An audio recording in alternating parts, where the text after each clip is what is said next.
Para bapak, ibu-ibu, saudara kasih, khususnya Ibu WKRI cabang paroki BMV Kadra Bogor yang hadir di gereja ini dan dimanapun, dan juga Ibu WKRI di ranting-ranting. Kita sore ini bersyukur kepada Tuhan atas hari ulang tahun WKRI ke-97. Untuk renungan pada kesempatan Ekaristi ini, ada satu ayat dari Injil yang tadi demikian menarik, sangat menarik untuk kita renungkan. Ketika justru Yesus ditertawakan oleh banyak orang. Ia ditertawakan karena tadi Yesus berkata kepada orang banyak, anak ini tidak mati. Anak perempuan ini tidak mati. Dia hanya tidur. Ya jelas orang banyak menetapkan Yesus karena bagi mereka betul anak ini sudah mati. Maka terjadi tangisan, kegaduhan yang luar biasa. Sekali lagi Yesus berkata pada mereka, anak ini tidak mati, tetapi ia hanya tidur. Saya pun yakin kalau diajak berbicara tentang perempuan-perempuan yang bergabung dalam WKRI, perempuan-perempuan dalam WKRI, khususnya di cabang PMP Bogor ini, mereka tidak mati, tidak. Paling mungkin sesekali kelihatan loyo atau lesu. Nah, ini bisa menjadi perenungan kita.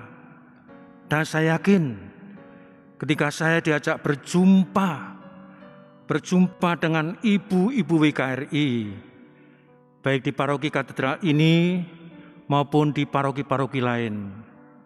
Sebenarnya sekali lagi sungguh tidak ada kata mati, tidak ada matinya untuk para ibu WKRI untuk hadir di gereja, untuk dia hadir di masyarakat, dan untuk hadir di dalam keluarga. Ketika saya menyiapkan renungan sore hari ini, saya menemukan jati diri asli para perempuan. Secara alami, para perempuan itu lahir untuk menjadi petarung, menjadi tukang berkelahi. Secara alami, para perempuan itu terlahir untuk menjadi pejuang, untuk menjadi pekerja keras.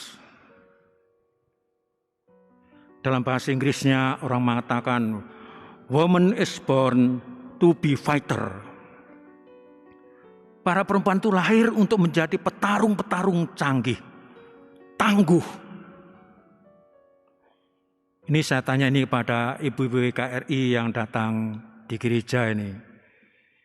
Ibu-ibu pernah piknik ke Jogja, khususnya ke Pasar Bringharjo,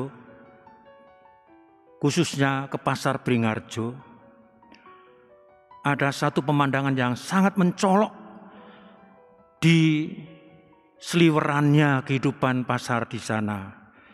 Salah satu yang mencolok adalah yang namanya buruh gendong. Buruh gendong adalah ibu-ibu yang menjual jasa untuk menggendong barang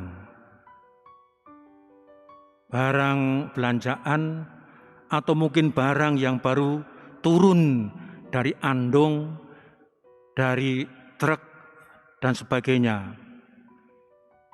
Dan buruh gendong ini cukup banyak yang umurnya para perempuan yang sudah cukup lanjut.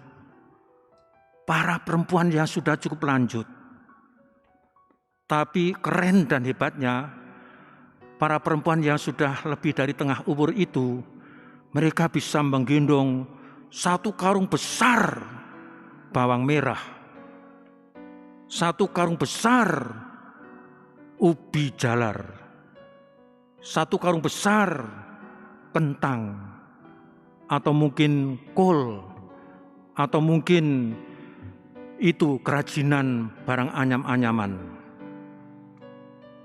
Mereka menggendong barang itu untuk mendapatkan upah. Kesimpulan saya adalah, inilah salah satu jati diri asli perempuan. Kokoh, kuat, petarung, pekerja keras. Nah, kalau Ibu BWK belum sempat melihat ini, nanti ya, kapan-kapan WKRI piknik bareng ke Jogja. Jangan hanya jajan ke Malioboro, jangan hanya ke Prambanan atau Borobudur, ke Pasar Beringharjo. Lihatlah karakter-karakter perempuan yang pekerja keras. Fight, petarung yang hebat kita temukan di sana. Ada sih buruh gendong yang masih ya agak muda umurnya, tapi rata-rata biasanya lebih dari tengah umur atau sudah cukup sepuh. Mereka menjadi buruh gendong itu. Ketika saya membaca suatu artikel, ada suatu artikel yang berjudul ada 10 bukti bahwa tugas seorang perempuan, khususnya tugas seorang ibu rumah tangga, adalah lebih berat daripada tugas seorang presiden. Ada 10 bukti, 10 kegiatan yang ternyata tugasnya seorang perempuan atau tugasnya ibu rumah tangga itu sungguh lebih berat daripada tugasnya seorang presiden. Antara lain 1, tugas menyusui. Menyusui adalah mungkin pengalaman pertama bagi seorang perempuan ketika menjadi ibu rumah tangga. Tapi itu harus dihadapi dan alami itu. Lalu yang kedua, yaitu kegiatan ke toilet. Ke toilet tidak bisa seorang ibu kalau sudah punya anak sendirian. Anak itu kemanapun ikut, termasuk emaknya, ibunya ke toilet pun ikut. Ini tugas kecil atau sederhana, tapi ibu mesti bisa menempatkan. Nak, di situ dulu ya, adik jangan bikin repot. Tapi kenyataan, tugas orang ibu rumah tangga, bahkan ke toilet pun tidak lepas dari tugas itu. Anak ngikut emaknya yang sedang ke toilet. Lalu yang ketiga, bangun di pagi hari. Seorang ibu rumah tangga, seorang perempuan sejati, saya yakin pasti bangun pagi-pagi banget. Sebelum matahari terbit, pasti sudah bangun. Saya tanya ini, ada ibu-ibu yang bangunnya jam 11 atau tengah hari baru bangun? Wah, kalau itu yang terjadi itu namanya sudah luntur kesejatian seorang perempuan. Seorang perempuan tugas mulianya dimulai dari dengan bangun sangat pagi. Lalu yang keempat adalah kenyataan harus dihadapi seorang perempuan atau ibu rumah tangga. Pakaiannya serasa sesek dan sempit. Konon kabarnya seorang perempuan kalau sudah melahirkan ya sudah ada kecenderungan bodinya akan mekar. Dan ini pun menjadi perenungan tersendiri dan tugas yang tidak gampang. Tapi itulah alami. Sehingga ada yang mencoba untuk diet sekuat tenaga, tapi ada yang menerima begitu saja. Sehingga betul, kenyataan yang tidak bisa dipungkiri. Mekarnya bodi seorang ibu rumah tangga ya membuat begitu sulit untuk berpakaian. Tidak hanya berpakaian, masuk pintu rumah pun harus miring-miring. Itu. Yang kelima, seorang ibu rumah tangga juga mau tidak mau harus menutupi perilaku anak di depan umum. harus menutupi kekurangan-kekurangan, mungkin aib yang sadar apa tidak dibuat oleh anak. Seorang ibu harus menutupi hal itu untuk demi yang terbaik. Lalu yang keenam, seorang ibu pun disadarkan, "Hei ibu, sesibuk tugasmu, kamu juga harus tidur dan beristirahat."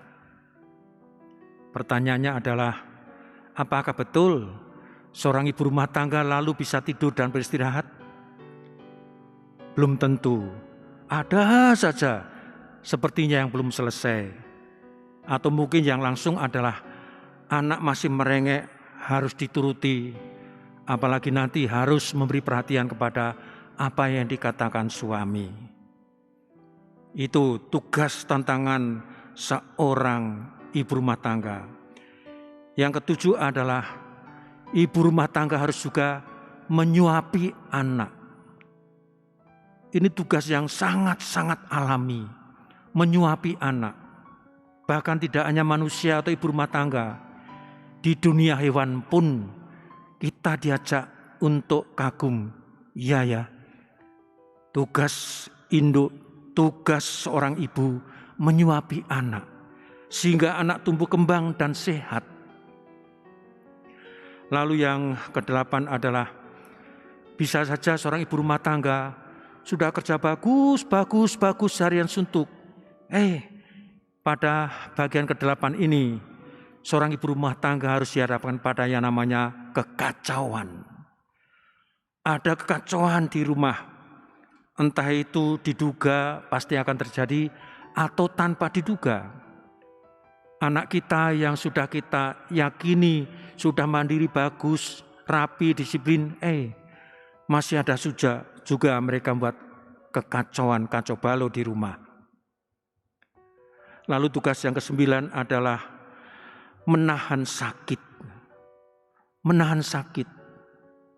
Seorang ibu rumah tangga, seorang perempuan mesti bisa menahan sakit di dalam rumahnya. Entah karena anaknya kurang nyaman, entah anaknya terusik oleh suatu penyakit, mau tidak mau, seorang ibu merasakan apa yang dirasakan anak. Dan yang terakhir adalah bahwa ibu rumah tangga sering dihadapkan pada perilaku anak, di mana anak belum tahu mana yang barang berharga dan mana yang tidak berharga. Inilah, jadi saya sudah menyebutkan 2 kehidupan yang entah tadi di Pasar Beringharjo maupun betapa berat tugas seorang perempuan atau ibu rumah tangga. Mengapa ini saya kedepankan? Ini saya kedepankan untuk direnungkan oleh ibu-ibu WKRI yang hari ini berulang tahun ke-97, atau yang kebetulan baru saja di Dewan Pengurus Cabang Katedral ini hadir pengurus-pengurusnya yang baru. Bahwa mari kita tetap menjadi sebagai WKRI yang selalu siap untuk tugas-tugas tidak hanya yang umum, tapi ternyata kita para perempuan, ibu WKRI dihadapkan pada tugas-tugas yang fundamental dan mendasar. Sebagai WKRI, saya mengajak para ibu, semoga WKRI terus mencari terobosan-terobosan, terus mencari inovasi-inovasi agar WKRI tidak puas sebagai suatu gerakan yang secara intern atau puas ke dalam saja. Atau orang mengatakan, jangan hanya jadi jago kandang saja. Mari di katedral ini khususnya dan dimanapun kita hadir, WKRI hendaknya juga senantiasa menjadi mitra, menjadi rekan seperjalanan dengan gereja. WKRI juga menjadi mitra, menjadi rekan seperjalanan bagi masyarakat dan negara. Inilah yang diajakkan untuk senantiasa direnungkan pada tiap kali Ibu-ibu WKRI merayakan ulang tahunnya.